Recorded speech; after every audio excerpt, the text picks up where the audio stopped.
Hello friends, எல்லோருக்கும் வணக்கம். Welcome to young investor channel. Actually market trends இன்னைக்கு கிடையாது, இன்னைக்கு மார்க்கெட் லீவு. பட் இருந்தாலும் பார்த்தீங்கன்னா நம்ம சில அப்டேட்ஸ் இன்னையிலேருந்து ரிசல்ட்ஸ் வர ஆரம்பிச்சிருக்கு. இன்னைக்கு டிசிஎஸ், ஆனந்த் ரெதி, இன்னொன்று இவாக் ரெமடிஸ் அப்படிங்கிற ஒரு 3 கம்பெனிஸோட ரிசல்ட்ஸ் வந்திருக்குது. பட் டிசிஎஸோட ரிசல்ட்ஸ் தான் கைக்கு கிடச்சிருக்கு. ஸோ லாஸ்ட் அமெரிக்கன் மார்க்கெட் ஒரு நல்ல பாசிட்டிவ் ட்ரெண்டு 12% வரைக்கும் மேலே போயிருந்துச்சு அமெரிக்கன் இண்டெக்ஸ்லாம் பார்க்கும்போது. ஆனால் இன்றைக்கு நான் அமெரிக்கன் மார்க்கெட் இப்போ 7 மணிக்கு எடுத்து பார்க்குறேன். அது பார்த்தீங்கன்னா ஆப்போசிட்டாக இருக்குது. டவ் ஜோன்ஸ் ஒரு 2% விழுந்திருக்கு. 39,637 பாயிண்ட்ஸில் ட்ரேட் ஆகுது. S&P 500 2.5% அவுட்டு, 5,302 பாயிண்ட்ஸில் இருக்குது. நாஸ்டாக் காம்போசிட் 3.5% அவுட்டு, 16,529 பாயிண்ட்ஸ் அந்த ரேஞ்சில் ட்ரேட் ஆகுது. பட் ஆக்சுவலி முந்தின நாள் மார்க்கெட்டில் ஒரு நல்ல பாசிட்டிவ் ட்ரெண்டு. இன்னைக்கு ஓப்பனிங் நெகட்டிவ்ல ஓப்பன் ஆகுது. என்ன சிச்சுவேஷன் தெரியல. இது அமெரிக்கன் மார்க்கெட்டை பொறுத்த வரைக்கும் அப்டேட். நான் ஓப்பனிங் அப்டேட்டை தான் பார்த்தேன். க்ளோசிங் எப்படி ஆகுதுன்னு தெரியல. ஸோ ஃபஸ்ட்டு பார்த்தீங்கன்னா டிசிஎஸோட ரிசல்ட்ஸ். ப்ராஃபிட் 1.7% விழுந்திருக்கு. 12,224 கோடி. எஸ்டிமேஷனை விட கம்மியாக வந்தாலும் பெட்டராக பண்ணியிருக்கிறாங்க. ஸோ பெரிய அளவில் பார்த்தீங்கன்னா ரிசல்ட்ஸ் அடி விழலை, கொஞ்சம் பெட்டராக தான் பண்ணியிருக்கிறாங்க. ரெவன்யூ ஃப்ரம் ஆப்ரேஷன் 5.3% இன்க்ரீஸ் ஆயிருக்கு. 64,479 கோடி. இது போக ஃபைனல் டிவிடெண்ட் 30 அனௌன்ஸ் பண்ணியிருக்காங்க. ஆனுவல் ஜெனரல் மீட்டிங்கில் அப்ரூவல் வரைக்கும் வெயிட்டிங். ஸோ அதுக்கப்புறம் தான் ரெக்கார்ட் டேட், அதர் டேட்ஸ் எல்லாமே அனௌன்ஸ்மெண்ட் பண்ணுவாங்க.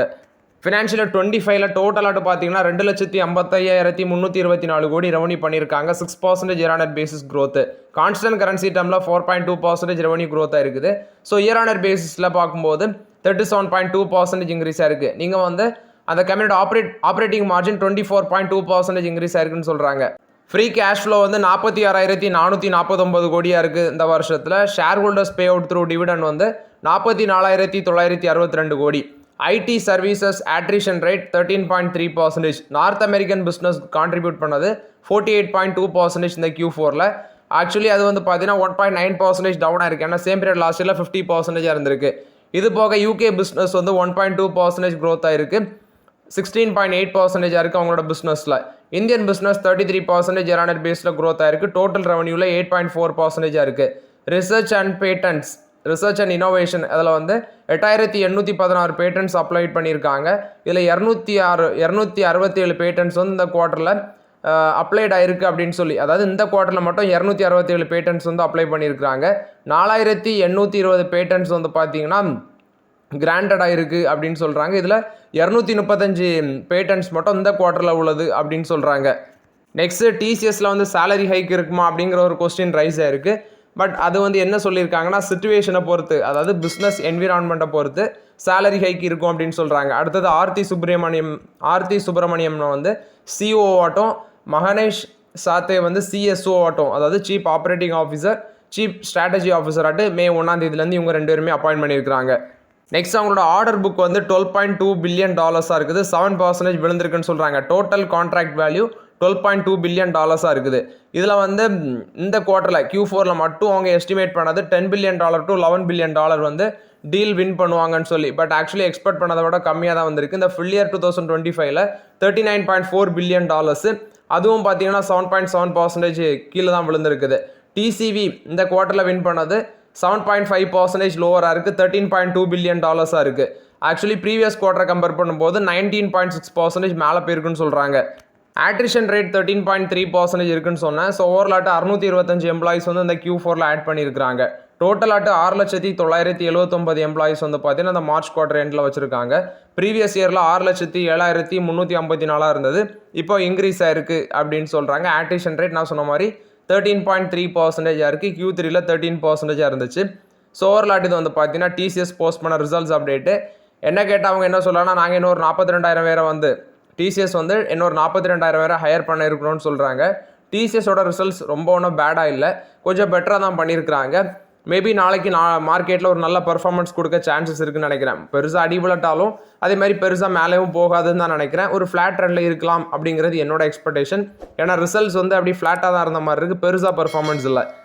நெக்ஸ்ட் ஒரு நண்பர் கேட்டிருந்தாரு, ஸ்பந்தனா ஸ்பூர்த்தி கன்சிடர் பண்ணலாமா அப்படின்னு சொல்லி. பண்ணலாம், பட் ஸ்லோவாக யூஸ் பண்ணுங்கள். எனக்கு தெரிஞ்சு அதில் பார்த்தீங்கன்னா ஒலட்டாலிட்டி இருக்கும். திடீர்னு ஒரு 5% மேலே போகும், at the same time down ட்ரெண்டும் வரும். ஏன்னா அவங்க ஒரு ஸ்டடி பொசிஷனுக்கு இன்னும் வரல. ரீசன் அப்படின்னு பார்க்கும்போது லாஸ்ட் 2 to 3 quarters ப்ரெஷரை ஃபேஸ் பண்ணுறாங்க இந்த மைக்ரோ ஃபினான்ஸ் இண்டஸ்ட்ரீஸ்.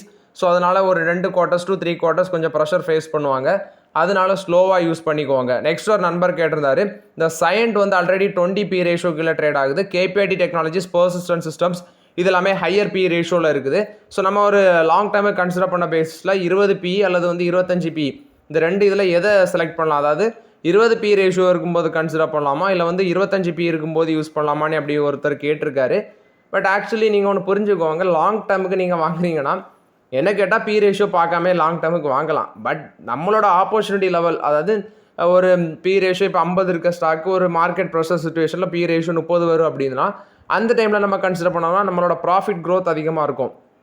இப்போ பி ரேஷியோ 50 இருக்குது, ஸ்டாக் ப்ரைஸ் அந்த டைமில் 50 இருக்குது, அதே பி ரேஷியோ 25 வரும்போது ஸ்டாக் ப்ரைஸ் ஒரு 20 ரூபா 25 ரூபா வருது அப்படின்னா நம்ம 50 ரூபாவில் கன்சிடர் பண்ணி லாங் டேர்மில் பார்க்குற ரிட்டர்ன்ஸும் அதே மாதிரி 25 ரூபாவில் கன்சிடர் பண்ணி லாங் டேர்மில் பார்க்குற ரிட்டர்ன்ஸும் அதுதான் அதிகமாக இருக்கும். 25 கன்சிடர் பண்ணும்போது கிடைக்கிற ரிட்டர்ன்ஸ் தான் அதிகமாக இருக்கும். அதுதான் ஒன்று ஃபண்டமெண்டலி அந்த ஸ்டாக் ஸ்ட்ராங்காக இருந்தாலும் வேல்யூஷன் ஹையாக இருக்கும்போது நம்ம டச் பண்ணுறது, இதான் நம்மளோட ஒப்பீனியன். பட் ஆக்சுவலி நீங்கள் கேட்குறது கேபிஐடியும் சைன்ட்டும் இது வந்து கம்பேர் பண்ண முடியாது. ஏன்னா கேபிஐடி டெக்னாலஜிஸோட அந்த ரிட்டர்ன் ஆன் ஈக்விட்டி அதே மாதிரி ப்ராஃபிட் க்ரோத் அதெல்லாமே லாஸ்ட் 3 years to 5 years எடுத்து பார்த்தீங்கன்னா சைண்டை விட நல்லா பண்ணியிருக்காங்க. அதனால தான் நான் கேபிஐடி டெக்னாலஜிஸ் இப்போதைக்கு ஃபோக்கஸ் பண்ணுறேன். ஆனால் சைண்ட் வந்து அந்தளவுக்கு பெருசாக பெர்ஃபார்மன்ஸ் பண்ண மாதிரி இல்லை. பெர்சிஸ்டன்ட் சிஸ்டமும் வந்து பார்த்தீங்கன்னா நான் ட்ராக் பண்ணுறதில்ல, நான் ட்ராக் பண்ணிட்டு அப்டேட் பண்ணுறேன். கேபிஐடி டெக்னாலஜிஸ் ஆப்பர்ச்சுனிட்டி வரும்போது சொல்கிறேன். இப்போ 40 EPA பிரேக் பண்ணி வந்திருக்கு. அட்லீஸ்ட் ஒரு 25 இல்லை 20 வரும்போது நம்ம வாய்ப்பை எதிர்பார்க்கலாம். பட் இப்போதைக்கு வெயிட் தான் பண்ண முடியும். நெக்ஸ்ட் டிசிஎஸ் வந்து ரிசல்ட்ஸ் திருவிழாவை ஆரம்பித்து வச்சுருக்காங்க. ஓகே, கொஞ்சம் பெட்டராக தான் பண்ணியிருக்கிறாங்க. ஸோ இன்ஃபோசிஸோட ரிசல்ட்ஸ் என்னைக்கு வருதுன்னா ஏப்ரல் 17 இன்ஃபோசிஸோட ரிசல்ட்ஸ் வரும்னு சொல்லியிருக்காங்க. மஹேந்திரா அண்ட் மஹேந்திரா அந்த BE6 நெக்ஸ்ட் வந்து XCV9 இந்த எலக்ட்ரிக் XCVயோட டெலிவரியை ஸ்டார்ட் பண்ணியிருக்காங்க. 3000 யூனிட்ஸ் வந்து பார்த்தீங்கன்னா இந்த 2 கார்லையுமே நாங்கள் டெலிவர் பண்ணியிருக்கிறோம் அப்படின்னு சொல்கிறாங்க. இதில் அவங்களுக்கு அந்த புக்கிங் ட்ரெண்ட்ஸில், அதாவது புக் பண்ணுவாங்கள்ல கார் கஸ்டமர்ஸ், அதில் 41% அந்த டிமாண்ட் வந்து BE6 அந்த காருக்கு இருந்திருக்கு. 59% அந்த டிமாண்ட் வந்து XCV9 அந்த காருக்கு இருந்திருக்குன்னு சொல்கிறாங்க. ஸோ ஓவர்லாட்டு லான்ச்லேருந்து பார்த்தீங்கன்னா 3000 கார் டெலிவர் பண்ணியிருக்கிறாங்க. இது மஹேந்திரா அண்ட் மஹேந்திரா கொடுத்த ஒரு பாசிட்டிவ் அப்டேட்டு.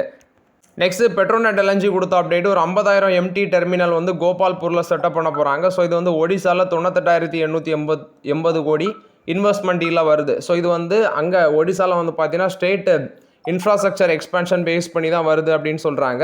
ஸோ ஓவர்லாட் இது வந்து பெட்ரோநெட் LNG கொடுத்த அப்டேட்டு 98,880 கோடி இன்வெஸ்ட்மெண்ட் டீல். பட் ஆக்சுவலி இது வந்து உடனெல்லாம் பண்ண மாட்டாங்க, இது ஒரு லாங் டேர்ம் கோல்ஸில் தான் வரும்.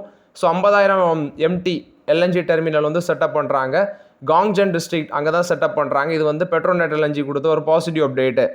ஜிண்டால் ஸ்டெயின்லெஸ் பார்த்தீங்கன்னா ஒரு power purchase agreement Sunshore energy கூட போடுறாங்க. So Jindal stainless means JSLPR super steel அவங்களோட one of the subsidiary, Ghaziabad base subsidiary.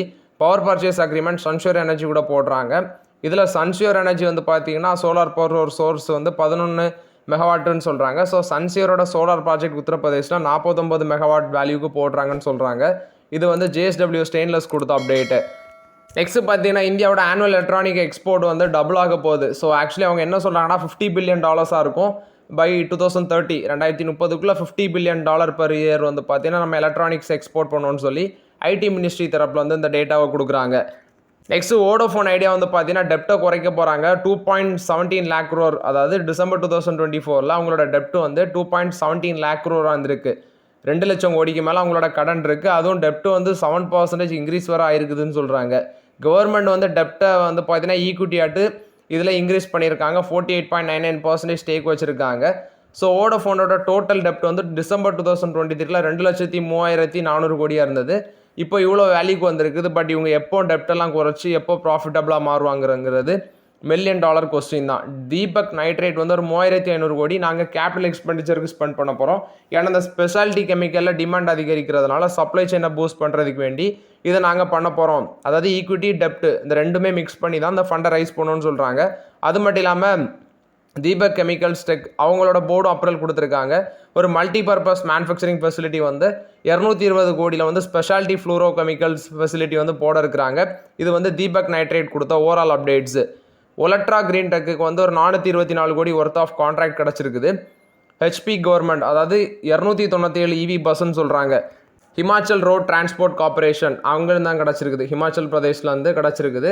So ஓவர்லாட்டி 297 electric பஸ்ஸஸ்ன்னு சொல்கிறாங்க. 424 கோடி. இது ஒலட்ரா கிரீன் டெக்குக்கு ஒரு பாசிட்டிவ் அப்டேட்டு. JLR இந்தியா அவங்களோட ஃபினான்ஷியல் 25 சேல்ஸை சொல்கிறாங்க. 6,183 யூனிட்ஸ் விற்றுருக்காங்க. 40% இன்க்ரீஸ் ஆயிருக்கு. இதில் வந்து டிஃபெண்டர், ரேஞ்ச் ஓவர் கார் எல்லாமே சேர்ந்து வரும். இதில் டீலருக்கு அவங்க டிஸ்பேச் பண்ணது 6266 யூனிட்ஸு 39% இன்க்ரீஸ் ஆயிருக்கு. ரீட்டைல் அண்ட் ஹோல்சேல்ஸ் இந்த 4th குவார்ட்டரில் 1793 units Jaguar land rover மட்டும் விற்றுருக்காங்க. ஆனுவல் க்ரோத் வந்து 110% அப்படின்னு சொல்கிறாங்க. நெக்ஸ்ட் பார்க்கும்போது அவங்களோட டிஃபெண்டர் சேல்ஸு 90% க்ரோத் காமிச்சிருக்குது. ரேஞ்ச் ரோவர் ஸ்பாட் வந்து 72% க்ரோத்தும், Range Rover 72%, Range Rover sport வந்து 42% க்ரோத் காமிச்சிருக்கு. பன்சால் ஒயர் இண்டஸ்ட்ரீஸ் அவங்க வந்து கெப்பாசிட்டி எக்ஸ்பேண்ட் பண்ணுறாங்க. 6 lakh million tons per annum மட்டும் இன்க்ரீஸ் பண்ணுறாங்க. இதுக்கு வேண்டி ஒரு 550 கோடி நாங்கள் இன்வெஸ்ட்மெண்ட்டும் பண்ண போகிறோம்னு சொல்கிறாங்க. இது பன்சால் ஒயர் இண்டஸ்ட்ரீஸ் கொடுத்த அப்டேட்டு. நெக்ஸ்ட் க்ரீன் லைன் அவங்க வந்து பார்த்தீங்கன்னா $275 million இன்வெஸ்ட்மெண்ட் வந்து செக்யூர் பண்ணுறாங்க. எதுக்குன்னு பார்த்தீங்கன்னா 10,000 க்ரீன் ட்ரக்ஸ் வந்து அக்ராஸ் இந்தியா வந்து டெலிவர் பண்ணுறதுக்கு தான்.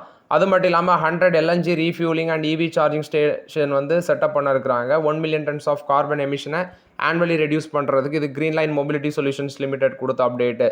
Next Mercedes Benz record financial 25 sales சொல்கிறாங்க. So top end model CV நல்லா பண்ணியிருக்குது. Electric vehicle sales 51%, top end luxury vehicle sales வந்து அவங்க சொல்கிற மாதிரி 34% இன்க்ரீஸ் ஆயிருக்கு. 18,928 யூனிட்ஸ் வந்து அக்ராஸ் த கண்ட்ரி அவங்க டெலிவர் பண்ணியிருக்கிறாங்க. ஸோ ஓவர்லாட் ஒரு நல்ல சேல்ஸ். ரீட்டைல் சேல்ஸ் பார்க்கும்போது 4,775 யூனிட்ஸ் விற்றுருக்காங்க இந்த மார்ச் குவார்ட்டரில். இது மெர்சிடிஸ் பென்ஸ் இந்தியா கொடுத்த அப்டேட்டு. NBCC கொடுத்த அப்டேட் ஒரு 1185 கிரேட்டர் நொய்டா ரெசிடென்ஷியல் யூனிட்டை அஸ்பயர் ட்ரீம் வேலி அவங்கள்ட்ட வந்து 1505 கோடிக்கு விற்றுருக்குறோன்னு சொல்கிறாங்க. இது NBCC இந்தியா லிமிடெட் கொடுத்த அப்டேட்டு. ஃப்ளிப்கார்ட் என்ன சொல்கிறாங்கன்னா ஃப்ளிப்கார்ட் மினிட்ஸ் இவங்க வந்து ஒரு 800 டார்க் ஸ்டோர் வந்து 2025 எண்டுக்குள்ளே நாங்கள் செட்டப் பண்ணோன்னு சொல்கிறாங்க. இது அந்த கம்பெனியோட CEO தான் அப்டேட் பண்ணுறாங்க. ஐஎன்எக்ஸ் க்ளீன் எனர்ஜி IPO வந்து நெக்ஸ்ட் வீக் ஃபைல் பண்ண இருக்கிறாங்க 5000 கோடி IPOக்கு. இது வந்து draft red herring prospectus next week நாங்கள் சப்மிட் பண்ணுவோம், அதாவது ஃபைல் பண்ணுவோம்னு சொல்கிறாங்க. Coromandel international competition of commission of India approval கொடுத்துருக்காங்க. இந்த NICL இண்டஸ்ட்ரீஸில் வந்து மெஜாரிட்டி ஸ்டேக் அக்யூசிஷன் பண்ணுறதுக்கு competition commission of India approval கொடுக்குறாங்க. இது ஒரு அக்ரோ கெமிக்கல் கம்பெனி. 820 கோடிக்கு 53% ஸ்டேக் வந்து இந்த கோரமண்டல் இண்டஸ்ட்ரீஸ் வாங்குறாங்க இன்டர்நேஷனல். இது வந்து பார்த்தீங்கன்னா முருகப்பா குரூப் கம்பெனி தான் இந்த கோரமண்டல் இன்டர்நேஷனல். நெக்ஸ்ட் ஒரு 10 ஸ்டாக்ஸ் லார்ஜ் கேப் ஸ்டாக்ஸ் 62% வரைக்கும் மேலே போகும் அப்படின்னு சொல்கிறாங்க. இதில் ஃபஸ்ட்டு பார்த்தீங்கன்னா இன்ஃபோசிஸ் 33 அனாலிஸ்ட் கவரேஜ் கொடுக்குறாங்க. Average rating 4.2, 5 out of. இதில் ஆவரேஜ் டார்கெட் ப்ரைஸ் 2129 ரூபா சொல்கிறாங்க. 52% மேலே போகும் கரண்ட் லெவல்லேருந்து. SBIக்கு 32 அனாலிஸ்ட் வந்து ஆவரேஜ் ரேட்டிங் சொல்கிறாங்க. அதில் வந்து 4.83 ஆவரேஜ் ரேட்டிங் இருக்குது. டார்கெட் ப்ரைஸ் வந்து 958, 29% மேலே போகும்னு சொல்கிறாங்க. ஹிண்டால்கோ இண்டஸ்ட்ரீஸுக்கு 29 புரோக்கர் ஆவரேஜ் ரேட்டிங்கில் பார்க்கும்போது 4.25 இருக்குது. ஸோ இவங்களுக்கு டார்கெட் ப்ரைஸ் 32% மேலே போகும், 745 ரூபான்னு சொல்கிறாங்க. மஹேந்திராக்கு 29 புரோக்கரேஜில் 4.1 ரேட்டிங் இருக்குது. 1820 டார்கெட் ப்ரைஸாக இருக்குது. 43% மேலே போகும்னு சொல்கிறாங்க. டாடா மோட்டார்ஸுக்கு 26 புரோக்கர்ஸ் இவங்க சொல்கிற ஆவரேஜ் ரேட்டிங் 4.25%, டார்கெட் ப்ரைஸ் 946 ரூபா, 62% மேலே போகும்னு சொல்கிறாங்க. சிப்லா 25 புரோக்கர்ஸில் ஆவரேஜ் ரேட்டிங் 4.4 இருக்குது. 1707 ரூபா டார்கெட் ப்ரைஸ், 21% மேலே போகும்னு சொல்கிறாங்க. ஹீரோ மோட்டார் காப் 25 புரோக்கர்ஸில் 4.7 ரேட்டிங் வருது அவுட் ஆஃப் 5ல். 5672 ரூபா டார்கெட் ப்ரைஸு, 57% மேலே போகும்னு சொல்கிறாங்க. அம்புஜா சிமெண்ட்ஸுக்கு 24 புரோக்கர்ஸில் ஆவரேஜ் ரேட்டிங் 4.33 சொல்கிறாங்க. ஆக்சுவலி டார்கெட் ப்ரைஸ் வந்து 681 சொல்கிறாங்க. 24% மேலே போகும்னு சொல்கிறாங்க. டாபர் இந்தியாவுக்கு 29 புரோக்கர்ஸ் வந்து ஆவரேஜ் ரேட்டிங் 4.13 இருக்குது. ஸோ இதோட டார்கெட் ப்ரைஸ் 599 ரூபான்னு சொல்கிறாங்க. 29% மேலே போகும்னு சொல்லி. M&M 24 புரோக்கர்ஸ் வந்து பார்த்தீங்கன்னா சொல்கிறது 4.5 ரேட்டிங் வருது. 3499 ரூபா டார்கெட் ப்ரைஸ், 30% மேலே போகும்னு சொல்கிறாங்க.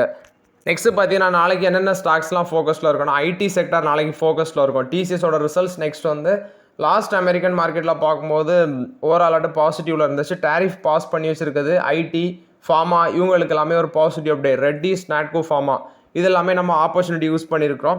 மேபி நாளைக்கு ஒரு நல்ல ஒரு க்ரீன் மார்க்கெட்டாக இருக்கும்னு எக்ஸ்பெக்ட் பண்ணுறேன். பட் அமெரிக்கன் மார்க்கெட் ஓப்பனிங் இன்னைக்கு வந்து நெகட்டிவ் ட்ரெண்ட் போகுது. லாஸ்ட் அமெரிக்கன் மார்க்கெட் இப்போ ஓப்பனிங் நான் சொன்னேன் நெகட்டிவ் ட்ரெண்ட் போகுது. மார்க்கெட் நாளைக்கு எப்படி இருக்குதுன்னு சொல்லி வெயிட் பண்ணி பார்க்கலாம். டேரிஃபை 90 days பாஸ் பண்ணியிருக்கிறாங்க. என்ன நடக்குதுன்னு வெயிட் பண்ணி பார்க்கலாம். ஸோ ஓகே ஃப்ரெண்ட்ஸ், ஆக்சுவலி இந்த வீடியோவில் சில இம்பார்ட்டன்ட் அப்டேட்ஸ் பார்த்தோம். இந்த வீடியோ உங்களுக்கு பயனுள்ளதாக இருந்துச்சுன்னா லைக் பண்ணுங்கள், சப்ஸ்கிரைப் பண்ணுங்கள், கமெண்ட் பண்ணுங்கள். Okay friends, thank you.